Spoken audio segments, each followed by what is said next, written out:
time. Thank you very much. The distinguished gentleman from Vermont is recognized. Excuse me. You would think I could read. The gentlewoman, Ms. Stansberry from New Mexico. Thank you, Mr. Chairman, and How you doing? thank you also to our ranking member. And I want to just start this afternoon by thanking you especially for the tone you set in this subcommittee hearing of bipartisanship, of collaboration, and of true oversight. That is truly in the spirit of why we are here, and I really appreciate it. And I thank the gentleman, and I hope that you will expect the same from Mr. Conley, Mr. Mafume, and myself, because we intend to deliver that on behalf of the American people. And I thank the gentlewoman for recognizing that. Thank you. I'm proud and excited to be able to serve on this subcommittee. I'm a former federal employee myself. I worked at the Office of Management and Budget, and I was a program examiner there. And so I know very well the work of our OIGs and the critical work that you do to investigate waste, fraud, and abuse in our agencies, make sure that individuals who are conducting their affairs in a way that is not congruent with the oaths that we take are held accountable, and that ultimately this body, Congress, is able to take action in order to have accountability, as well as our court systems. I know today we're here to talk about pandemic relief. I did want to follow on one of the comments that you made, Mr. Turner, about the perfect storm that happened at the beginning of the pandemic. I was serving in the New Mexico State House at the time, and I really appreciate the way you characterized the situation, because I think for folks who weren't sort of in the trenches trying to implement these programs, it's hard for folks to understand. In my district alone, we had thousands and thousands of people who suddenly were home. They had no way to earn income. They had rent or their mortgages coming up. They had no way to get groceries. And in my communities that I represent, which are predominantly low income and many folks who are on fixed incomes, Medicaid, Medicare, and of course other programs, it was an incredibly difficult time. And what I saw on the front lines of our state agencies is that they just were not prepared. They didn't have the infrastructure. They didn't even have the IT infrastructure to handle the volume of phone calls and emails that they were getting, more or less the ability to serve all of the needs. And I think we also saw this at the federal level with the SBA. When I took office in the summer of 2021, we had a number of our constituent cases that involved individuals whose SBA loans had been stolen through passwords through the system. So I think we all know that it was an incredibly difficult time. Our feds, our state entities really rallied and did their best. And I want to thank those of you who were serving at that time. I know it was a really difficult time. I know that the main focus of this hearing is really on oversight of the pandemic programs themselves. But since we're here and this is our first hearing, I'd love to just do a quick lightning round with my remaining 2 minutes from each of you to just hear from you generally what tools and resources would help you do your jobs better as inspectors generals, and how can Congress actually help? And we'll start with Mr. Turner and then rapidly go down the line. I think direct access to data would help us. It would allow us to get to issues faster. Had we had direct access, we wouldn't have had to wait 9 months to find the problems that were going on with PUA. I also think modernization, as you mentioned, there's a lot of antiquated systems, and it's a game changer to have IT that is really modern. It doesn't take, as you know, long for IT systems to be antiquated, and to go 10 years or 15 years is quite a while. Absolutely. And Mr. Delmar? Data access, certainly. IT modernization, certainly. One thing I would say is we found that the no-year and multi-year funds that we got to do our work with respect to the CRF and a couple of other programs were very helpful, and I think that would be a good idea to be able to focus over the length of the program funds devoted to enabling the oversight. Thank you very much. And Mr. Shoemaker? We've received $25 million in the CARES Act and $25 million in ARPA as supplemental funds, know your money. Those funds will be exhausted by the 24. We have approximately 185 dedicated men and women working for us. The president's put forward the budget for our base in fiscal year 24 that would allow us to sustain that as a permanent resource. SBA as an agency is forever changed, so we need to match that with our oversight. And the systemic weaknesses that SBA experienced on a day-to-day basis, the strain that it was under, we believe that we can provide, a lot of oversight to drive corrective action. That is extremely helpful. Thank you, gentlemen, and thank you to your staffs who are sitting behind you for serving the American people. We appreciate you. Gentlewoman yields back her time. Thank you very much. The distinguished gentleman, my friend from Louisiana, Mr. Higgins, is recognized. Thank you, Mr. Chairman. Gentlemen, I'm going to move pretty quickly here. Each of you, yes or no, you're familiar with the various do not pay systems? Yes. Yes. Turner? Yes. Mr. Delmar, Ms. Yes. Schumacher? Yes. Okay, so for the purposes of clarity,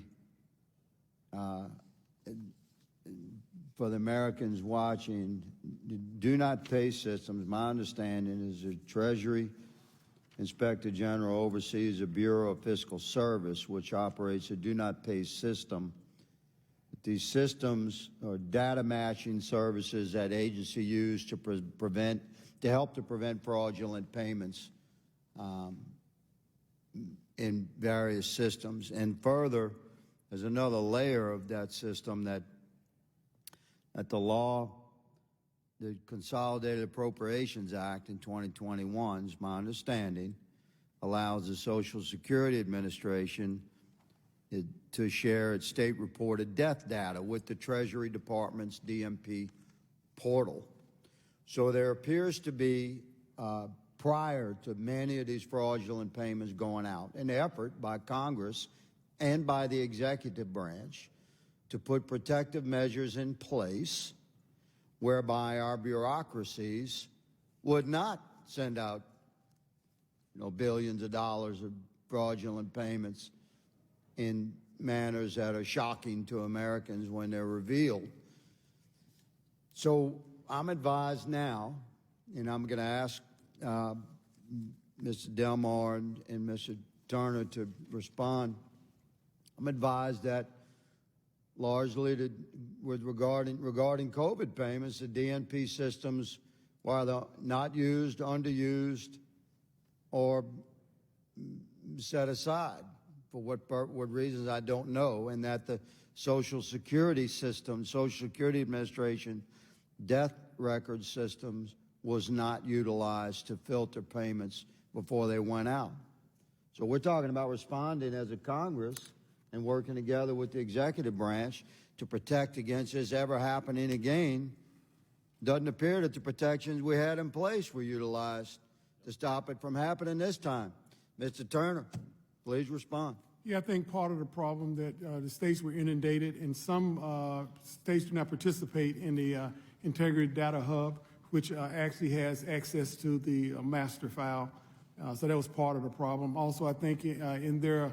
Well, let me interject, Mr. Turner, not to cut you off, good sir, but to stay in this dialogue because the American people are watching, and the government had no problem telling us every night how many people allegedly were dying of COVID. There seem to be plenty of death records available through the CDC because we were inundated with data about how many people were dying allegedly of COVID. Turned out they died with COVID, but that's another story for another day. Yeah. So you're saying that you did filter your payments through death records? What I'm saying to you is not all states did because not all states participate, but also unemployment insurance is an entitlement which is not affected by the do not pay list. So, but the do not pay systems, again, my understanding, it's not my area of expertise, that's why you gentlemen are here, we're asking. Doesn't the do not pay system protect against, say, same name used multiple times at different addresses, or the same address with 100 different names, or, a variety of reasonable review that computers conduct to protect against fraudulent payments. Isn't that what the do not pay systems are? I have to defer to Mr. Delmar. Okay. The do not pay system takes in data from a number of other databases, and you mentioned the Social Security death master file. The 21 appropriation did create a 3-year opportunity for Social Security to provide that information to DNP. It's supposed to start by the end of this year and go for 3 years. It's my understanding that the department Were other filters engaged, sir, before payments were sent out for COVID monies that were fraudulently accessed, protecting against, say, multiple payments going to the same address under different names, et cetera? Well, I mean, the DNP system, whatever information was in there, in addition to the death master file, there are a couple of other systems from other agencies that the Fiscal Service would like to get to make the DNP a more complete resource to provide a filter. I thank you, gentlemen. Mr. Chairman, I'm not sure I actually got an answer here in 5 minutes, but I yield the balance. I yield my time. I'm expired. The gentleman yields back his time. The gentleman from California, Mr. Garcia, is recognized. Thank you very much, Mr. Chairman. Thank you to our witnesses. Appreciate you all being here today. Just a few broad notes. Before joining Congress, I was mayor of Long Beach, California. It's a city of about 500,000 people, and I was mayor the entire time during the COVID emergency. I think it's important to remember that this was the single largest loss of life event, not just in my city, but in the country in the modern era. It was a devastating emergency. It was serious at every level, and certainly when you have that level of an emergency, mistakes are going to be made along the way. And I think for overall, our agencies did the very best to respond in the best way possible. I'm personally very proud of the response that we had in our community. White House called our response in Long Beach a national model. The governor called our response the best in the state. And so I think we did what we could, but we also made, like every single community across the country, some mistakes that we learned from. And I think the idea here, and hopefully the goal of this committee and many others, is that we can work to prevent future pandemics, that we can work if a pandemic were to arise, that we do the best we can to address them and to get folks support and help. And I know that's something that all of you are working to ensure that our systems are at a better place in the future. The CARES Act, the American Rescue Plan, literally saved communities, saved states, and saved cities. And we know this because we've seen the data. I know it by what I saw in my own community. And so I want to thank all of you for also looking into these programs and for also the work that you've done in ensuring that the money is being spent adequately and in the right places. So thank you for that. Through that money, we funded testing programs, we funded life-saving programs for families, and helped small businesses across the community, which is important. And I think one thing we've heard throughout the committee is a lot of attacks on programs and the PPP program, which is understandable.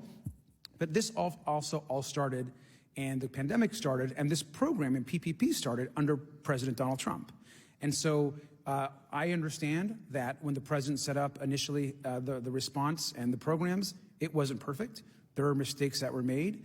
And as much as I wish the Trump administration had done a lot more to help small businesses to set up this program so there would be less fraud and less abuse, I wish that would have happened. It didn't happen. But I also understand that we were in a national emergency, and sometimes folks, and particularly public servants across the federal agencies, are doing the best that they can. I very much support the work that was done to support small businesses. We saved small businesses and communities, and I'm very grateful for that. And I want to also, just beyond that, on the PPP program, ask a specific question, something that relates to a few instances in California. We've had numerous workers reach out to our office and others in the state that are concerned that some of the PPP funds that may have gone to large corporations, and in this particular case, we're talking about hotel workers, where PPP funds may have not gone to the workers themselves or to support some of the salary needs that were part of the requirements for certain loans. My direct question, and perhaps this can be for the SBA inspector, for Mr. Ware, SBA OIG currently has tens of thousands of complaints, I believe. How are those being prioritized right now? Thank you for the question. In regards to size standards, we actually have an ongoing review right now looking at the size standards relative to VPP. So if you have constituents that have complaints, please contact our hotline to give us that information. We certainly will take that into consideration. How are we looking at our hotline? So I indicated we have 230,000 hotline complaints. We have used data analytics, specifically artificial intelligence, machine learning, through a process called topic modeling to differentiate the complaints into 8 buckets. Of that, we have identified 81,000 of actionable leads. We are now marrying that data with the actual PPP loan data, and in doing so, we will prioritize our work to look at the cases that have the most impact, that instill the most integrity within SBA's programs. And I say that because we have limited resources. We have 51 criminal investigators. I appreciate that, sir. And if there is, for example, in this case, I've been certainly approached by a group of workers, some of our hotel workers that have big concerns about some of the PPP loans. And if we're able to directly maybe get that information to you about this specific instance, that would be very helpful to them. And I do appreciate your time. Can I get that commitment, sir? Absolutely. Thank you very much, sir. And with that, Mr. Chairman, I yield back. And as I do, I also want to thank the committee for what has been a pretty productive subcommittee meeting. So thank you. Thank you very much. Gentleman yields back his time. Distinguished gentlewoman from North Carolina, Ms. Green. Georgia, Ms. Green. Thank you, Mr. Chairman. I appreciate it. And gentlemen, I thank you for coming before the committee today and discussing this very, very important issue, especially given that our government has the American people in over $31 trillion in debt. So we appreciate you helping track that down and where it goes. Since all the money has been spent on COVID, there's approximately over $400 billion missing, which is extremely concerning to most Americans. And I just want to talk for a brief second about how difficult it's been. Obviously, everyone knows this. The government shutting down our economy, shutting down businesses, paying people basically to stay home, the difficulties of it for employers to get their employees to come back to work, to start going again.